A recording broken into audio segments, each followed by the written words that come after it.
Lo dijo en la primera hora. Muy bien, seguimos 7:43. La semana anterior visitó nuestra mesa de trabajo el doctor Mario Godoy, presidente del Consejo de la Judicatura, sustentando el hecho de que puso a consideración del Pleno del Consejo de la Judicatura unas presuntas irregularidades que se han detectado recientemente y que corresponden a etapas anteriores del proceso muy complicado y con muchos tropiezos para poder renovar parcialmente la Corte Nacional de Justicia. Específicamente decía el doctor Godoy que hubo casos en los cuales se hizo mal la calificación de ciertos postulantes y él dice, no es que ya se va a declarar nulidad, pero la tesis de él es someter a consideración, nos decía acá en esta entrevista, Abel dice quienes habla, someter a consideración del Pleno y que el Pleno tome una decisión. Yolanda Góyez está con nosotros, ella es vocal del Consejo de la Judicatura para tratar de ampliar un poco la visión de los otros vocales y ver si finalmente está encaminada la posibilidad de nulitar totalmente el proceso de renovación parcial de la Corte. Yolanda, ¿cómo le va? Bienvenida, buen día. Buenos días. Bienvenida. Gracias, un saludo a ustedes y a todos quienes escuchan esta radio. Bueno, les tomó por sorpresa, le pregunto a usted específicamente, ¿a usted le tomó por sorpresa estas referencias que presentó a consideración del Pleno el presidente del Consejo de la Judicatura? Bueno, nos habían anunciado con anterioridad que había una petición de parte de una postulante y que se analizaría lo que ella estaba aseverando en su petición.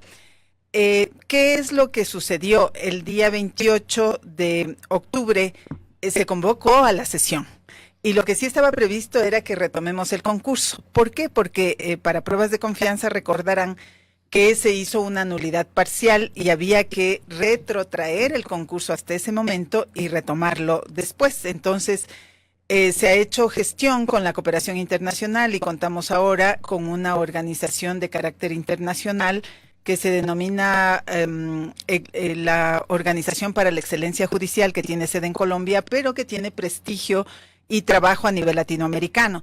Entonces, había dentro del orden del día estaba puesto también que teníamos que retomar el concurso para reiniciar la fase de pruebas de confianza, conocer también la metodología que se aplicaría, que es elaborada por esta corporación. Y claro, cuando se puso el primer punto, el tema a conocimiento de esta petición de la postulante Maite Benítez, a mí lo que me pareció era innecesario que se pare el concurso, que se siga postergando para conocer esa petición. ¿Por qué le pareció necesario? Porque, mire, lo que yo dije en el Pleno, y lo repito, ¿no? Hay que tener cuidado de que no se le induzca al Pleno del Consejo de la Judicatura a cometer errores. Creo que en eso hay que tener capacidad de discernimiento, porque ¿quién es la señora Maite Benítez? Primero, es postulante. Segundo, ¿a quién está cuestionando? Ella está cuestionando a sus competidores en la sala tributaria. Ella es postulante para la especialidad de tributario. Y a quienes ha puesto en cuestión es a la calificación de sus competidores. Entonces, desde allí no hay una postura de imparcialidad. En segundo lugar, la señora Maite Benítez es parte de los elementos del caso Pantalla. Pantalla, recuerde usted que es un caso que denunció el Consejo de la Judicatura a la Fiscalía General del Estado después de realizar la nulidad total del concurso del año 2023. El que impulsaba el doctor Wilman Terán siendo presidente de la Judicatura. Correcto. Y ese caso Pantalla tiene que ver con presuntas irregularidades en el desarrollo de ese proceso. Entiendo que hay otros funcionarios de la Judicatura que están siendo procesados. Así es, pero en lo particular, en el caso Pantalla hay un informe que demuestra, esto no es una suposición, esto está dicho por los técnicos, ¿no? En donde indica que la señora Maite Benítez, junto con otros postulantes, son 4 casos, entregan su postulación y el Consejo de la Judicatura, liderado en ese momento por el doctor Wilman Terán, les permite acceder fuera de periodo y les ingresan al concurso fuera de periodo. Entonces, ella, este hecho en particular forma parte de los elementos que están siendo parte del proceso del caso Pantalla en la Fiscalía y en los tribunales respectivos. Entonces, ¿Qué era lo que yo argumenté? Dije, tenemos que ir con cuidado. O sea, no podemos nosotros confiar plenamente en lo que dice una postulante, sino que tiene que revisarse. Y esta revisión no debería obstaculizar el que se actúe con seriedad, por ejemplo, frente a la cooperación internacional que está colaborando para la metodología de pruebas de confianza. Todo debía ir a la par desde su punto de vista, es decir, que avance el concurso mientras se atendía esta queja que fue presentada. Sí, porque hay además otro elemento, ¿no? En el tema de esta petición, resulta que quienes hicieron la calificación y recalificación es un conjunto de expertos. El reglamento del Consejo de la Judicatura para el concurso indica que serán las universidades las que los colegios y los gremios de profesionales los que nos aporten con nombres para elaborar la calificación, las recalificaciones, el análisis de validez y pertinencia que dice el Código Orgánico de la Función Judicial. Se tiene que chequear respecto de los instrumentos jurídicos que los postulantes presentan para acreditar que tienen las competencias para llegar a la Corte. Entonces, sobre la base de estas normas, el Consejo de la Judicatura conformó un comité de expertos. Este comité de expertos, según los requisitos que nosotros establecimos, en unos casos requiere el mismo nivel, el mismo perfil que para ser juez de Corte Nacional, bajo el concepto de que obviamente si se está seleccionando jueces de Corte Nacional, se requiere que quien revise esos documentos, esos instrumentos, los méritos de los postulantes tengan ese mismo nivel. E inclusive en el caso de docentes o de profesionales del derecho, se les exigía más requisitos todavía que para ser juez de Corte Nacional. Por ejemplo, se les exigía que no sean 10, sino 15 años de ejercicio profesional los que tienen que acreditar. Bueno, entonces, uno de los razonamientos que yo también hice es cómo ahora vamos a pedir que sean analistas de la Dirección de Talento Humano aquellos que revisen el trabajo que hicieron los expertos, ¿no? Si se va a revisar, al menos deberían tener el mismo nivel. ¿Quiénes trabajan en talento humano? En talento humano trabajan analistas, personas que muchas veces ni siquiera son abogados.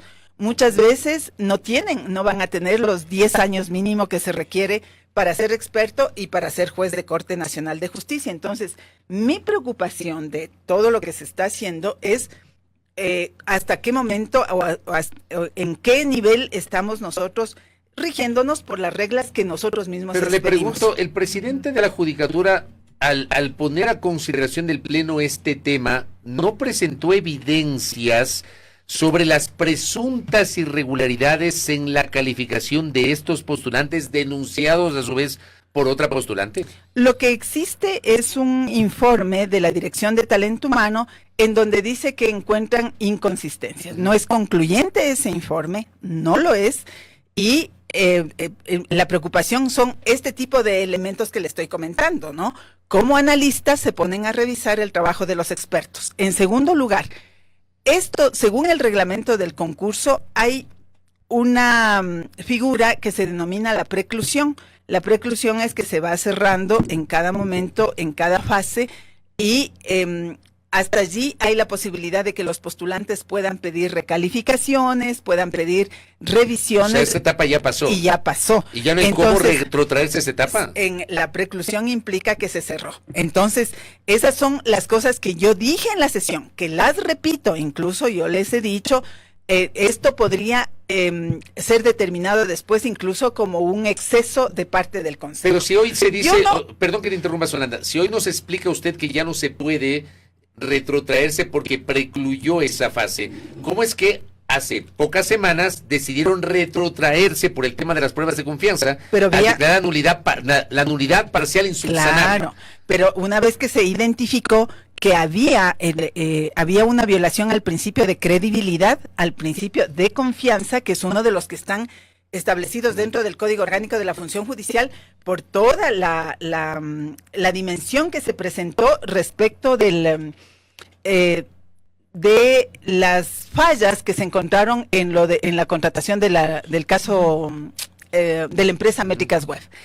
Y allí, uno de los elementos que se utilizó para llegar a esa nulidad parcial Fue una comunicación que yo misma había puesto con anticipación respecto del cambio de metodología que hubo para hacer la contratación sin que conozca el Pleno del Consejo de la Judicatura. Y eso yo lo dejé por escrito. Entonces, fueron esos elementos los que permitieron que se llegue a esa decisión. Pero ¿Qué es lo que yo digo acá? Acá hay expertos que han hecho esa revisión y lo que les he planteado es, deberían decirles a los expertos que expliquen por qué hicieron determinaron esos puntajes. Y también lo preocupante es que quien revise no tiene el mismo nivel de los expertos. Son las preocupaciones que yo dejo sentadas sobre el procedimiento que se está tomando, ¿no? Ahí lo que iba a plantear es justamente, no amerita en todo caso una investigación o sí, retrotraerse hasta un punto que permita determinar qué fue lo que ocurrió para sobre eso tomar una decisión. Conversamos precisamente con el presidente de la Judicatura días atrás sobre este tema y él decía que se iba a solicitar un informe al área técnica para sobre esa base poder resolver. ¿Qué ha pasado con eso? A ver, nosotros tuvimos conocimiento de este documento el día lunes 28 de octubre, y allí se determinó desde la presidencia que las otras áreas, tengo entendido, talento humano y también la dirección jurídica y escuela, elaboren informes respecto de estas observaciones que hizo talento humano y que nos pusieron a conocimiento ese día. Entonces, ¿qué es lo que tienen que hacer las áreas técnicas cuando hacen los informes? Lo que tienen que considerar, lo primero, es el marco jurídico que está vigente respecto del concurso. Y con ello, avanzar. Entonces, él está pendiente de que presenten esos informes. Yo seguiré diciendo estas preocupaciones que tengo, porque me parece que hacer una reapertura de esta fase, lo que va a implicar es que nunca va a tener concurso. Porque siempre que exista una comunicación de alguien, tiene que volver a abrir. ¿Pero ¿no hay que investigarla o no? O sea, si es que alguien alerta... A ver, yo entiendo incluso su punto y su cuestionamiento por la persona que lo está haciendo, está vinculado a un caso, es incluso concursante, está impugnando a otros concursantes, pero al final creo que el problema no es el mensajero, sino el mensaje. Y ese mensaje tiene que ser investigado. ¿No debería ser lo lógico, Solanda? Pero lo lógico sería, establecer, por ejemplo, ¿quién va a hacer la revisión? ¿Sobre qué base normativa se va a hacer esa revisión? ¿Cuándo se hace una revisión? ¿Quién la hace? Y quien la hace tiene que tener el mismo nivel de quienes hicieron la calificación. No pueden ser los analistas, porque además una de las analistas que está haciendo esa revisión fue parte del grupo y del equipo que trabajó también en el concurso que anterior. Claro, el nulitado. Así es, el nulitado totalmente, el llevado adelante por Wilman Terán. Esas son las cosas que a mí me preocupan tremendamente. Entonces, las cosas hay que hacerlas bien. Y yo no digo que si es que hay que hacer investigaciones porque existen anomalías graves, de acuerdo, pero también allí los expertos tienen que decir lo que el trabajo que hicieron. Fíjese que de las universidades que nos proporcionaron expertos fueron de la Universidad Espíritu Santo, del Ecotec, de la Católica de Guayaquil, de la Estatal de Guayaquil, para hablar de las de Guayaquil, de las de Quito, San Francisco de Quito, Central del Ecuador, universidades de Loja, universidades de Cuenca. Yo conozco a varios de esos ¿no? especialistas que fueron convocados y que fueron delegados a esas universidades, pero ¿no pudieron haberse equivocado algunos de ellos? Pregunto. Lo mismo le pregunté yo al presidente del Consejo de la Judicatura. Si considera que los expertos pudieron haberse equivocado, y le pregunto a usted, ¿puede ser, se pudieron haber equivocado en algún momento o no? Sí, pero esas equivocaciones tenían que haberse revisado el momento de las recalificaciones. Claro, ya hay una fase dentro del reglamento que dice cuándo se tiene que hacer esa revisión.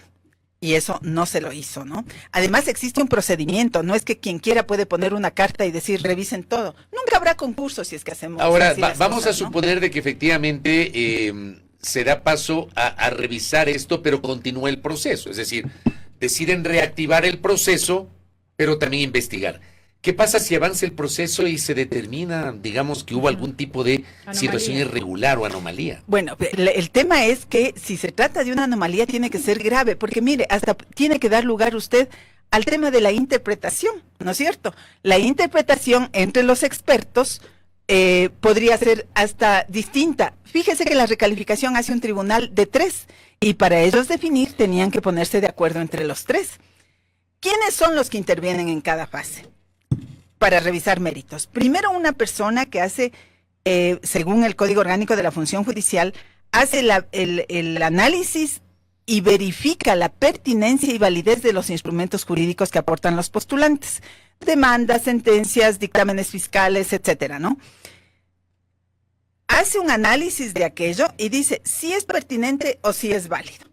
Luego pasa a otro experto que en cambio hace la calificación. Dice, si él dice que es pertinente o no es pertinente, el otro define el puntaje que le pone.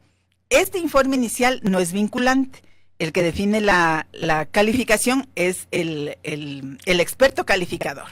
Y luego, si es que hay inconsistencias en aquello o hay inconformidad, lo que se hace es presentar una recalificación en donde intervienen 3 expertos. Entonces, solamente en cada uno de los postulantes intervienen 5 personas. Ahora quien está haciendo el análisis es una persona de menor nivel. Esas son las preocupaciones que yo digo. Cuando se hacen las cosas, se puede hacerlas, pero hay que hacerlas bien, en el marco de lo jurídico y siguiendo unas reglas mínimas, porque si no, el proceso se vuelve arbitrario totalmente. El día de mañana pone quien quiera una carta y la institución tiene que estar a expensas de esa carta, y de hecho yo no tengo plena confianza de lo que asevera la doctora Maite Benítez por los elementos que les estoy dando aquí, que son elementos súper objetivos, además de quién está haciendo esa revisión, en donde hay analistas que estuvieron en ese otro concurso que ha sido nulitado totalmente y que está siendo investigado en Fiscalía General del Estado, ¿no? Solanda, solamente para tener claridad, entonces, todavía están a la espera de esos informes técnicos. Así ¿Les es. han dado una fecha tentativa de cuándo ya podrán conocerlos como pleno? Se dio 8 días término para que los elaboren y eso estará cumpliéndose esta semana o la siguiente, fin de esta semana o la siguiente, ¿no? ¿Cuáles son los posibles escenarios respecto de este concurso? ¿Podríamos pensar en una nulidad nuevamente? Que al final tiene que resolver el Pleno, ¿no? Claro, el Pleno tiene que tomar esta decisión, pero ¿cuáles son los escenarios? Yo no me atrevo a decir nada, ¿no? A mí lo que yo digo es que le mueve a la señora Maite Benítez para hacer esto. Pero hay consenso, ¿no? En el Pleno del Consejo, entre los 4, ¿han conversado, han llegado a algún tipo de entendimiento? El consenso era avanzar con el concurso. Ese era el consenso. Eso era lo que habíamos conversado. Pero esto era antes de que se presente esto. Antes del 28 de octubre. ¿Y después del 28? Habíamos quedado en aquello y después del 28 ya esta es una decisión que el presidente la adoptó y que está avanzando y que yo obviamente allí voy a ir chequeando el cumplimiento de las normas, el cumplimiento de los procedimientos, la revisión adecuada de estos elementos en términos de que no vaya a haber allí, a mí me parece que puede haber alguna intención de inducirle a error al Consejo de la Judicatura. ¿Pero ¿no? usted ha conversado con sus otros 2 compañeros, con Yolanda Yupanqui y con Mer Benavides sobre esto? Lo conversamos, lo debatimos ahí el día de la sesión. Pero por fuera de esa sesión... No, yo no hay un he conversado, entendimiento, ¿no? ¿No hay un entendimiento tal vez? No, o sea, hemos conversado, hemos hablado en términos de que hacia dónde vamos a caminar y obviamente lo que se está esperando es lo que se definió, que lleguen los informes para revisar qué es lo que dice. Ahora, ¿no? lo que parece es que como están las cosas, va a ser complicado que esta judicatura pueda culminar este proceso. Estamos ya 5 de noviembre, ustedes entiendo que finalizan en enero el periodo, ¿verdad? Así es, yo creo que ese es un tema preocupante, ¿no? Porque la Corte Nacional de Justicia está actuando a medio gas, tiene apenas 10 de sus 21 jueces titulares. Pero tenía 11 con la renuncia del doctor Saquicela. Y esta es una obligación el entregar los jueces a la Corte Nacional de Justicia y claro, todo esto lo que hace es al menos demorar, porque después lo que suceda no puedo decir con anticipación. ¿Usted cree, ¿no? con esto cierro, usted cree que hay intereses detrás de este proceso, Solanda? ¿Hay intereses detrás del concurso de renovación de la Corte Nacional de Justicia? La señora Maite Benítez tiene interpuesto una acción de protección por los mismos, con los mismos elementos de lo que conozco y estoy pidiendo para revisar la demanda que ella planteó. Y ya hay una definición en sentencia de primera instancia que le niega. Ya le negaron a la señora Maite Benítez. Que la tiene apelada, hay que esperar la decisión de la apelación, pero eso también es otro elemento. Entonces, la señora primero quiere ser jueza de la Corte Nacional de Justicia y no conoce los procedimientos. Entonces, a mí realmente me preocupa estas particularidades, ¿no? Solanda, gracias por el tiempo. Con gusto. Gracias. Solanda Goyes, vocal del Consejo de la Judicatura, y su visión respecto de este tema que amenaza con entorpecer el desarrollo del proceso de renovación parcial de la Corte Nacional de Justicia. Lo tuvimos al presidente de la Judicatura la semana anterior, quien expuso este tema. Hoy también a Solanda Goyes hablando sobre este tema que por el momento debe ser materia de una resolución por el Pleno del Consejo de la Judicatura. Primera plana. Todas las noticias, todas las voces.